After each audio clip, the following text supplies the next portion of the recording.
Hello and welcome to another video and podcast from Fantasy Football Scout. My name is Joe and today I'm going to reveal my Game Week 2 draft, look back on Game Week 1. I'll also look ahead to some of my plans for Games Weeks 3 through to 7 because I think I've got a tiny bit more information this time. We've all got a bit more information. Not a lot of information. We've got a little bit of information to help us with our plans in the longer term. Before we do that, just want to plug the members area. Any sort of stats or season ticker and those types of things that I mentioned, they're all from the members area at Fantasy Football Scout. Do check out membership offers there, definitely. Also be aware that we do have an app this season, so you can have all of those stats and data about players and teams, etc., all at your fingertips as well. Also, do press that like button, does help us out, whether you're watching this or listening. And do subscribe as well, so you can keep updated with our latest videos and podcasts as well. And do leave a lovely review wherever you're listening, or leave a wonderful and complimentary comment on YouTube. Not interested if it's less than complimentary, just a complimentary one, please. Okay, let's have a look to see how I got on in Game Week 1. Okay. So I've got my team up on the screen. I've got my points and my Game Week rank, which is my overall rank currently. So I got 64 points, which is 7 points above the average. I think my Game Week rank, so I think there's 8.5 million players, or there certainly was at Game Week 1, and my Game Week rank is 2.6 million. It's utterly meaningless at this stage. So if I have a similar week next week, it should shoot up quite dramatically. But if I have a poor week, then that'll plummet quite dramatically. So I went into this with a 3-4-3. What I'll do with this, I'll read out the players that I had. I'll read it out again as well, because it's a bit annoying on if you're listening to the podcast version, you will think, oh, who did he put on? And then I'll sort of go through them in terms of who I'm unhappy with, who I'm happy with, and who I've had absolutely no control over. So I went into this with Henderson, Porro, Kwanzaa and Gabriel, Minter, Gordon, Jota and Saka. I had Solanke, Haaland, Isak up top. I had Fabianski on the bench, same as Smith Rowe, Barco, Robinson.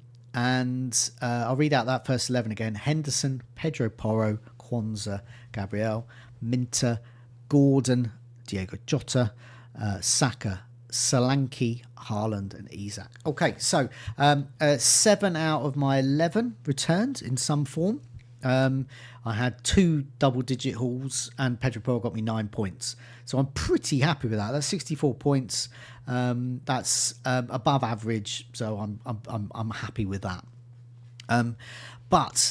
So what I'm happy with in particular, I talked about in my last video podcast about my Game Week 1 side. I really like the Brighton-Fulham rotation. I talked about how it sort of dovetails quite nicely, and looking at Fulham, the way Fulham were away to Manchester United, and how I hope they'll be at home. The likes of Robinson, now Anderson might be joining them. As I'm recording this, that was the strong rumour that Anderson will be moving from Crystal Palace to Fulham. So Robinson and Smith Rowe, I think, will be better options at home, or certainly against easier teams. And Brighton, I can then bench. They dovetail quite nicely. So I'm happy with that. Minter did really well while he was on the pitch, got an assist. Barco is a problem, but I'll come to that in a sec. But the principle remains. So I do have my eye on another Brighton defender because of Barco, possible loan move to Seville I hear about today. So I'm happy with that. Elsewhere, I'm happy I've got Haaland because he's playing Ipswich next week in Game Week 2, so great captain.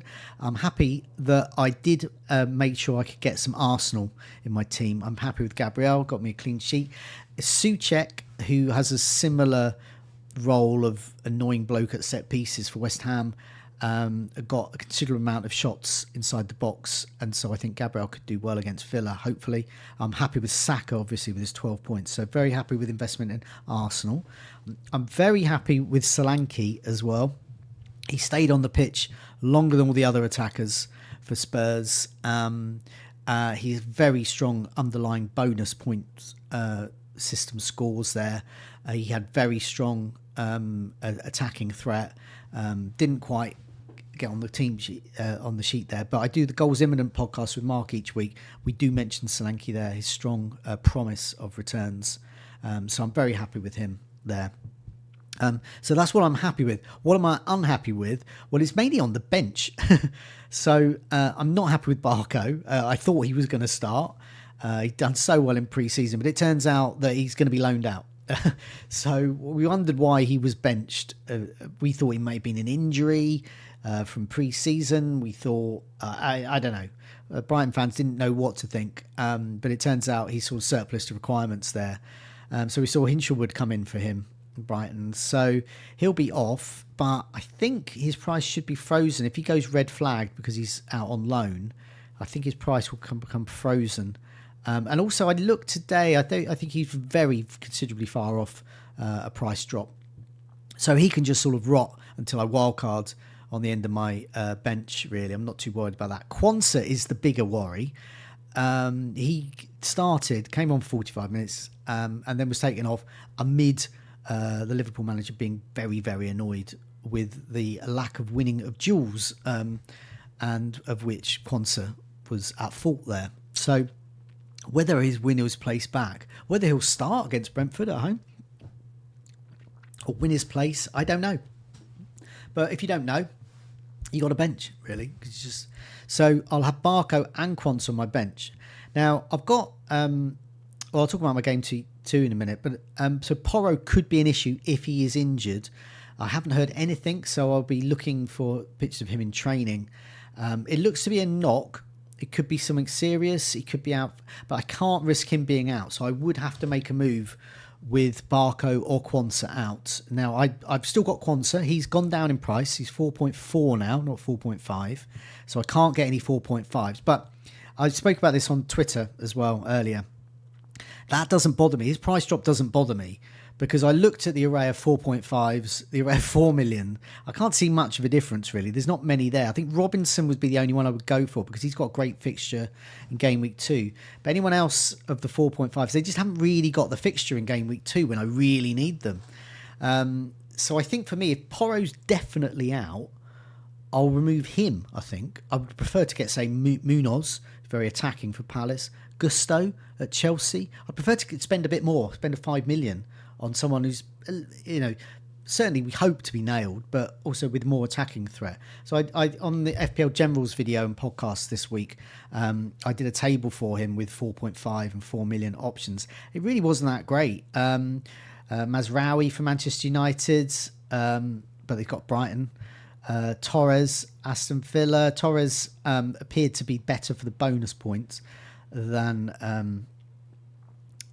any other Aston Villa defender, Quansah in particular. So Torres could be one, but once again, he's got his home to Arsenal, so I don't really want him there. So I'd just be using a transfer for a bench player.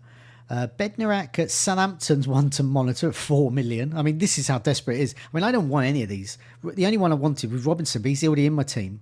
Kilman at West Ham is an interesting one, potentially when West Ham improve. Van Heck at Brighton, but he's got Manchester United.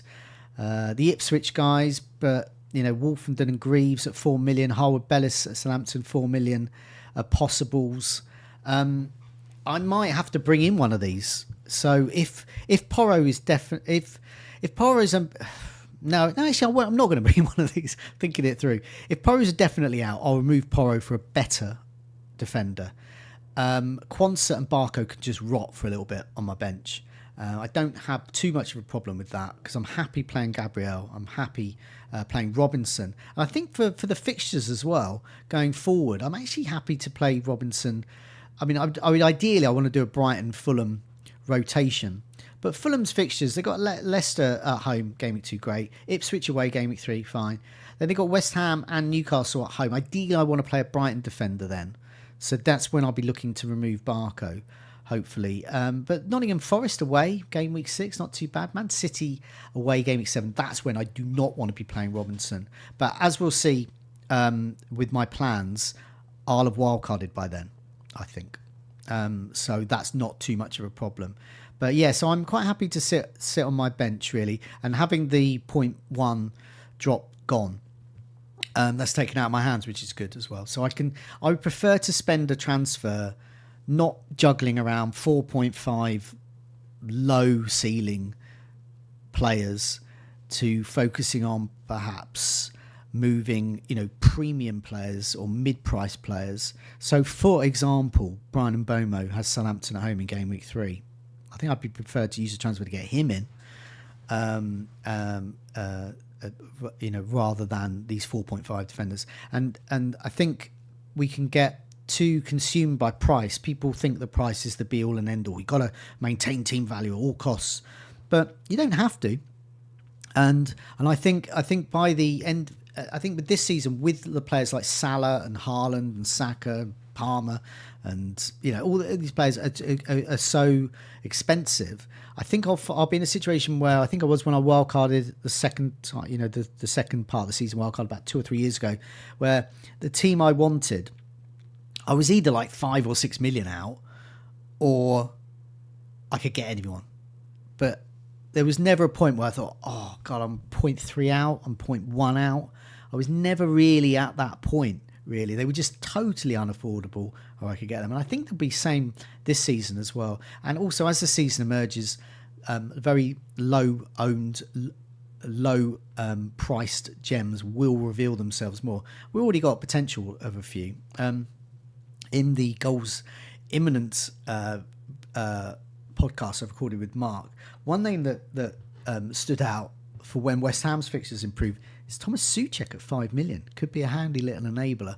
So, for example, players like that could emerge. They might not, but I don't think 0.1 is going to make or break my season. Whereas moving Kwanzaa to, I don't know, one of those 4.5s I'm not interested in, or saving that transfer.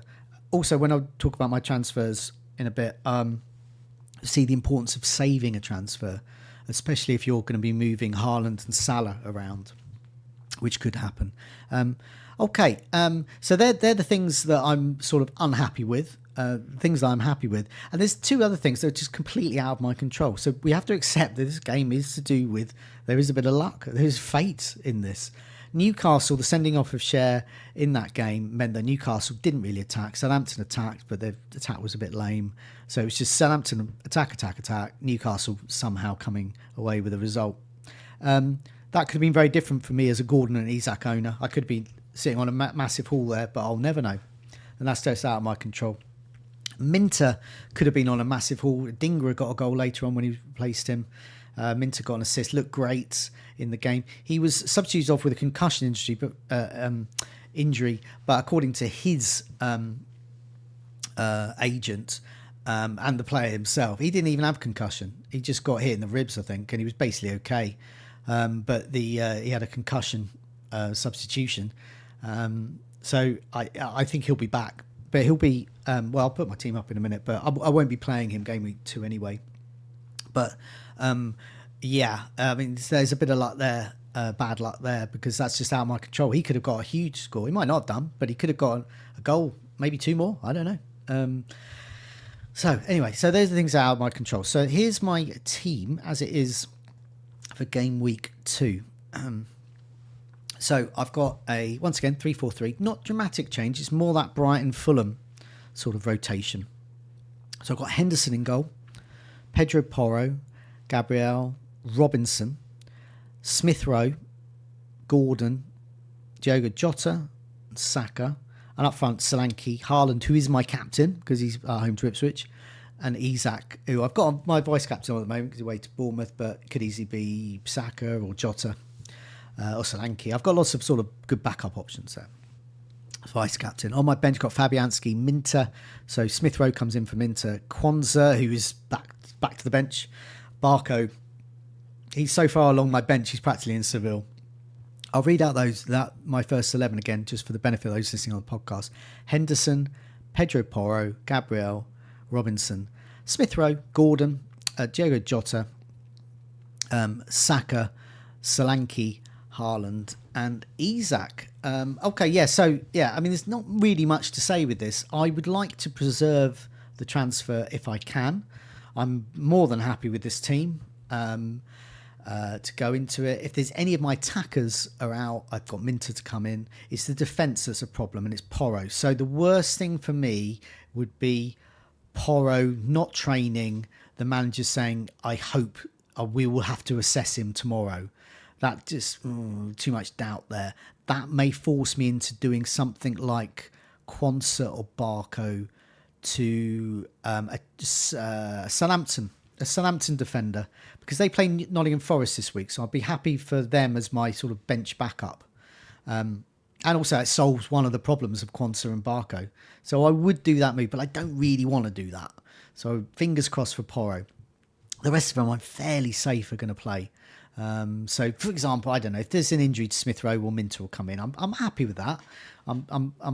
It's Manchester United, but Minter's be at home. He's not concussed. so the concussion protocol, he's being monitored, but it's like, I don't know, he'll be absolutely fine. I'm sure of it.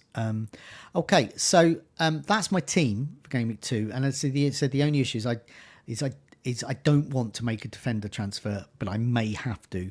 If Pedro Porro is definitely out, then as I said, I'll look back at my 5 million options, 5.5 options maybe, but I like the looks. Munoz, perhaps, be happy to play him week in, week out, very attacking. Gusto, Chelsea, very attacking. Chelsea have very strong fixtures.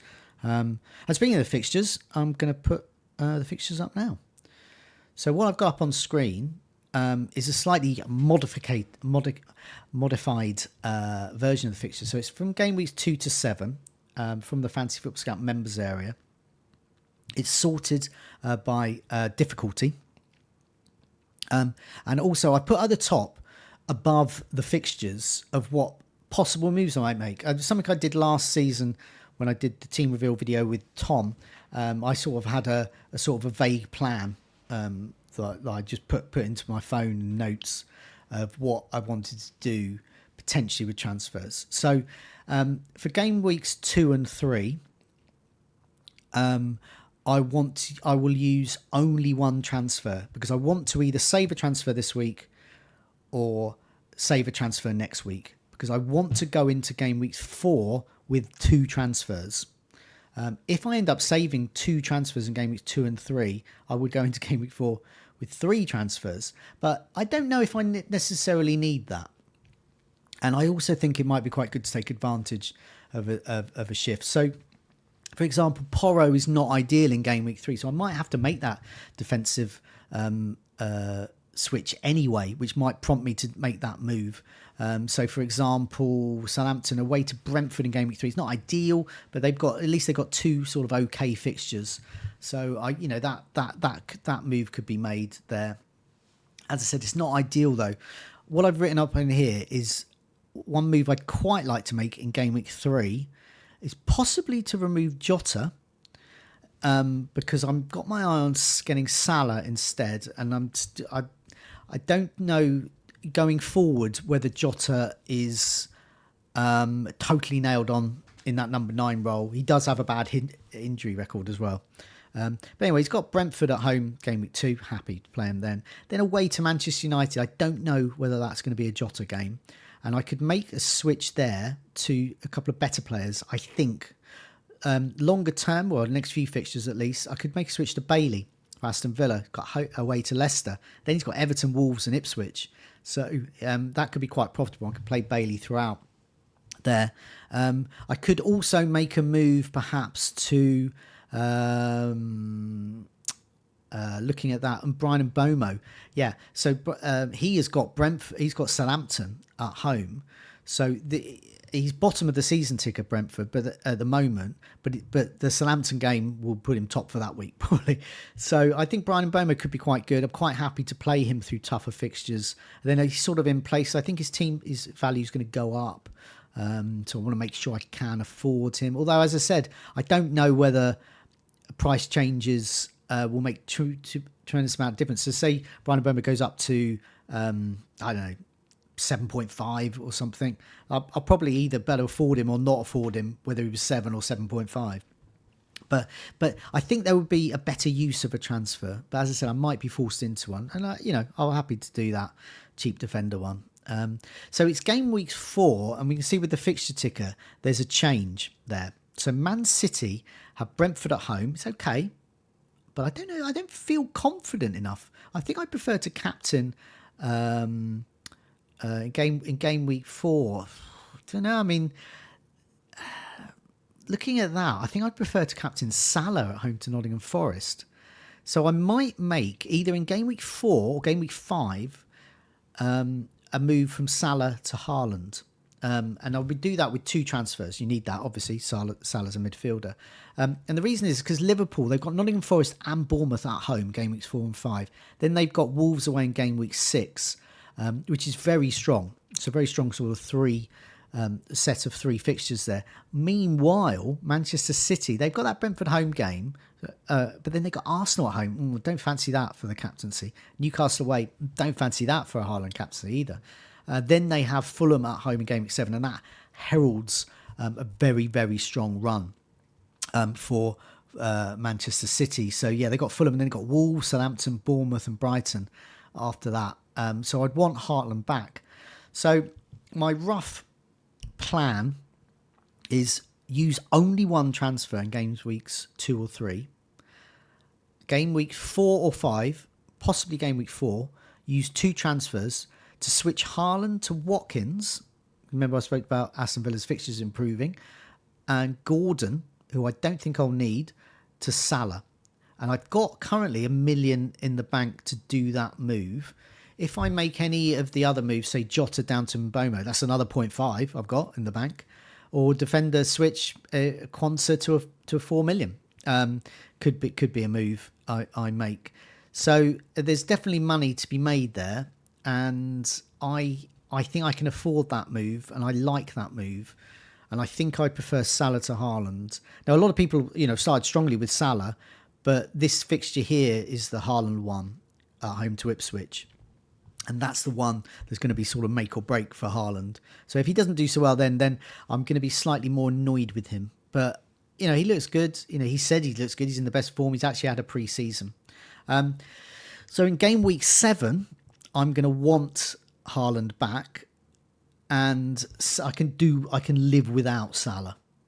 So he's got Crystal Palace away in game week 7. They slip down the fixture ticker because they got Chelsea, Arsenal, Brighton and Aston Villa up next. So there's potential there, but I do prefer Man City's fixtures after that.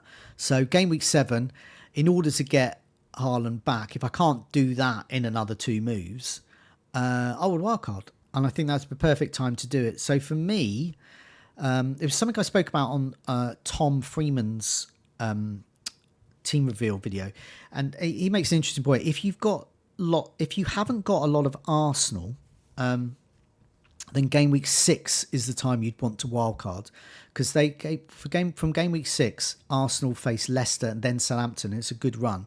But before that, they've got Tottenham and Man City, so you can live without Arsenal. Now, I've got Saka and Gabriel. I have no intention of getting rid of either of them. So my motivation to wildcard in game week 6 is much less, especially if I've already got some Aston Villa in my team and I've already got Salah. But it's game week 7 my motivation to wildcard really escalates, because I'm less keen on Salah. I'm more keen on Haaland. Haaland's 15 million. I can't see myself not having Haaland in then, unless he's, say, injured, for example, or we're getting strong vibes that he's going to be rotated. So I think I've got a tentative wildcard penciled in for game week 7. For my team, game week 6, what you'll hear is a lot of stuff on Twitter and content creators saying, oh, if you're not wildcarding game week 4, game week 6 is the best one. Then we're back in the familiar territory of best for you, Mr. Content Creator, but not best for you, Mr. Viewer. And so I think you need to look at your own team. And one of the key things to look at in game week 6 is if you're really short of Arsenal, and then that could be a good time to wildcard. But bear in mind, Haaland is away to Newcastle then. and you might want to be getting Haaland in. You might want to be ignoring him. But if you're like me and you're okay with Arsenal, you've got Salah, this is me in the future, and you want to get Haaland back in, Game Week 7 might be better, or maybe even later. But Game Week 7, I think, for my team, looks the sort of best time. But anyway, it's good to get these thoughts together, because you can do this yourself. Go on to Fantasy Football Scout members area, sort the season ticker by difficulty, do your own notes at the top, and just to see what you're going to do. Because as I've talked about before, it's like managing your team in FPL. It's like a wave. You're riding this 38 game week wave, and you're going up and down, and you've got to try and navigate it and select the right strategies for that. And so I think for me personally at the moment, be slightly patient with transfers, but not afraid to use them.